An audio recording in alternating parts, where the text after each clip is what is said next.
आगे बढ़ते हुए अब हम बात कर लेते हैं उस हैपनिंग की जो आज पार्लियामेंट में हुई, यानी नेशनल असेंबली में देखी गई। सेठ साहब, बड़ा मुतालबा किया जाता था एक नोटिफिकेशन आना चाहिए, तो आज क्या वो आज नोटिफिकेशन आ गया है मगर नज़र नहीं आ रहा। अच्छा, नोटिफिकेशन आ गया? जी आ गया। मैं आपको बताता हूँ कैसे आ गया। आज जो अमेंडमेंट्स हुई हैं, जो पास हुई हैं, उसमें बड़ा वाज़ेह तौर पे लिख दिया गया है। पहली बात कि जो फील्ड मार्शल साहब हैं, वो तो हो गया ना, फील्ड मार्शल तो बन गए थे वो, जी ठीक, कि फील्ड मार्शल साहब जो हैं वो अब होंगे chief of the defence command, जी, डिफेंस फोर्स। ठीक, वो जो तीन का जो अबॉलिश किया है ना उन्होंने, चेयरमैन जॉइंट चीफ्स, हाँ। उसको ख़त्म करके उन्होंने एक नया ओहदा बना दिया, एक नया कमांड सेंटर बना दिया, ऑपरेशनल कमांड, जी, चीफ ऑफ डिफेंस फोर्स, जी ठीक। चीफ ऑफ डिफेंस फोर्स जो है उनको उन्होंने आज general Asim Munir field marshal को बना दिया, ठीक, और साथ ये कह दिया कि जो ओहदा है उसकी टर्म शुरू हो रही है अब से। ओके, 5 साल की टर्म मिल गई चीफ ऑफ डिफेंस फोर्स को। कौन है वो? Army chief, field marshal. आप गड़बड़ करती हैं। अच्छा, हाँ, मैं फील्ड मार्शल कह रहा हूँ आपसे। You have to no longer call him army chief. He is field marshal and chief of army staff both. Okay, and now chief of defence force. तीन ओहदे आ गए। जो आर्मी चीफ था उसका ओहदा 3 साल की टर्म थी, जी, इनिशियली, हाँ, according to army act, initially, ठीक है ना। फील्ड मार्शल साहब तो फॉर लाइफ है, जी, ऐसे ही है ना, ऐसा ही है। और चीफ ऑफ डिफेंस फोर्स जो है वो 5 साल मिल गए आज से। ओके, तो टेक्निकली अगले 5 साल के लिए field marshal Asim Munir will be in command of the entire defence forces of Pakistan and by definition also as army chief. तो वो नोटिफिकेशन की अब आज इस तरीके से नोटिफिकेशन आई है, ये नहीं है कि आर्मी चीफ उनको 5 साल मिल गए हैं। तो अब 2030 तक field marshal, chief of army staff, chief of defence force is field marshal Asim Munir साहब। आगे आइए। अच्छा, नए पोस्ट क्रिएट जाएंगे, vice chief of army staff and deputy chief of army, या ये वो भी जो है वो उनकी जो रिकमेंडेशन है कि कौन आएगा उस पर, बिकॉज 4 स्टार है ना, they are 4-star posts, like that of the army chief, deputy chief or vice chief of army staff are 4-star. Right. वो recommendation होगी of the army chief oblique field marshal साहब, okay, to the prime minister के आयशा को लगाएं आप। अच्छा, ये उसी तरीके से है जैसे कि प्राइम मिनिस्टर आर्मी चीफ के लिए प्रेसिडेंट को कहता है कि आप इनको लगाएं, एडवाइस करते हैं। तो ये एडवाइस आएगी नीचे से, अच्छा, फ्रॉम जनरल आसिम मुनीर, और प्राइम मिनिस्टर को करनी पड़ेगी, आइन के अंदर लिख दिया गया है, एक फॉर्मेलिटी है ये। अच्छा, इसका ये मतलब है कि जनरल आसिम मुनीर 3 ओहदे तो आ गए उनके पास, field marshal for life, army chief, जी, चीफ ऑफ डिफेंस फोर्स, वो तो 3 जिसमें बाकी लोग भी होंगे, जी। Then he will appoint the vice chief और deputy chief and last but not least on his advice, जी, the chief of the strategic defense force, ये एक अलग अदारा है, strategic command जिसे कहते हैं। ओके, ये strategic command is nuclear। Okay, आपके जो न्यूक्लियर असासे हैं, हाँ, वो एक अलग कमांड है। अच्छा, उसका भी जो हेड होगा वो आसिम मुनीर लगाएगा। So Asim Munir will appoint the head of the nuclear force.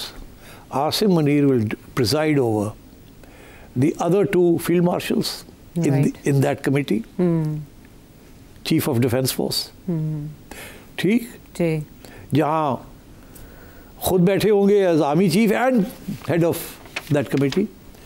So basically all the levers of power जो है वो अब आसिम मुनीर साहब के हाथ में आ गए कॉन्स्टिट्यूशनली, और टर्म भी 5 साल की स्ट्रेट अवे मिल गई है as field marshal for life and chief of defence force, ठीक, 5 साल की। फॉर लाइफ एक तरफ और चीफ ऑफ डिफेंस फोर्सेस के लिए 5 साल। फॉर लाइफ का मतलब क्या है?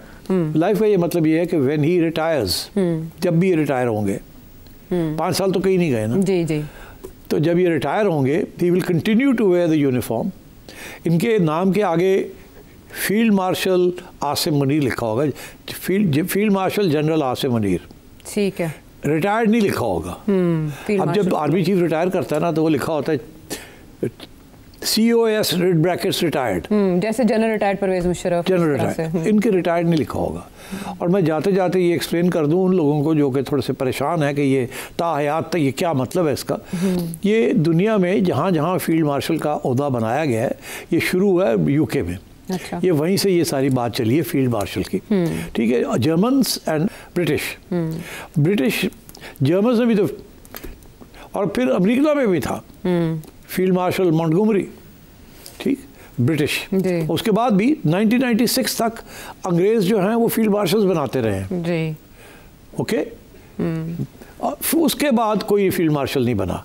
और जब वो फील्ड मार्शल किसी को बनाते थे वो फॉर लाइफ होता है, वो भी फॉर लाइफ था। They would wear their uniform with all the medals and everything else and be referred to as field marshal जी। ये दुनिया भर में रिवायत है इसका हवाला। हाँ, मगर अब ये हो रहा है कि पिछले 10-20 साल से अंग्रेज़ों ने, UK वालों ने कोई फील्ड मार्शल नहीं बनाया। मगर उनका एक और भी बड़ी इंटरेस्टिंग चीज़ थी कि वो सिर्फ आर्मी से नहीं लेते थे, दूसरी फोर्सेस से भी लेते थे। हाँ। मगर इन्होंने क्या किया, इन्होंने ये किया है कि दूसरी फोर्सेस को खुश करने के लिए वो जो ओहदे उनके बनाए हैं, they are equal to that of field marshal. Army जो फौज के जो होते हैं वो फील्ड मार्शल होते हैं, जो नेवी से आते हैं एडमिरल ऑफ द फ्लीट। ये पहली दफ़ा हमने सुना है एडमिरल ऑफ द फ्लीट, मगर UK के अंदर they are known as admiral of the fleet. वो फील्ड मार्शल का पोस्ट होता है। एडमिरल हो सकता है, चेयरमैन जॉइंट चीफ्स ऑफ लारा वारा, एडमिरल फलाना, मगर अगर उसे कहा जाए एडमिरल ऑफ द फ्लीट तो it's equal to 5 stars. Right, ठीक है। सिमिलरली एयरफोर्स में भी एयर मार्शल जो है उन्होंने उसको 5 स्टार कर दिया, और वो भी ताहयात ही होंगे। ठीक, they will also be known throughout subsequently as air marshals, और उनको रिटायर्ड नहीं लिखा जाएगा। ओके, वो भी फील्ड मार्शल ही कंसिडर होंगे और इम्यूनिटी उनको भी होगी इक्वल। अच्छा, अब मेरा ख्याल है इम्यूनिटी लिखा तो नहीं गया कि उनकी भी होगी कि नहीं होगी, बट आई थिंक होगी। I think this will cover the entire thing. मगर इम्यूनिटी जो बात आप कर रहे हैं ये भी बड़ी इंटरेस्टिंग है। ये जो इम्यूनिटी का जो इश्यू है, आर्मी चीफ जब तक वो यूनिफॉर्म में था तो उसकी इम्यूनिटी थी, जब वो रिटायर्ड लिखता था तो उसकी इम्यूनिटी खत्म हो जाती थी। वो आपने देखा क्या हुआ अभी हाल ही में जनरल मुशर्रफ के साथ क्या हुआ, आर्टिकल 6 भी लग गया, ये भी हो गया, और बेलें भी करानी पड़ी, अदालतों में भी घूमना पड़ा उनको, आर्मी चीफ को। ठीक, तो मगर अब ये नहीं होगा। अच्छा, now this will not happen to anyone out of these people. तो अब सवाल ये लोग बड़े पूछ रहे हैं कि इसकी क्या ज़रूरत, ये ज़रूरत क्यों नहीं लगा सके। तो फिर आपको पता चलेगा ज़रूरत क्यों पड़ी।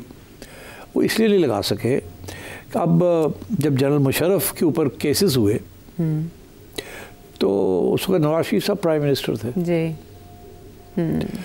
सरदारी साहब प्रेसिडेंट थे। इनको निकाला था इम्पीचमेंट की थ्रेट के ऊपर जी। उसके बाद किसी ने केस कर दिया, हालांकि जो अंडरस्टैंडिंग थी कि इनके ऊपर केसेस नहीं होंगे और ये चले जाएंगे मुल्क से बाहर।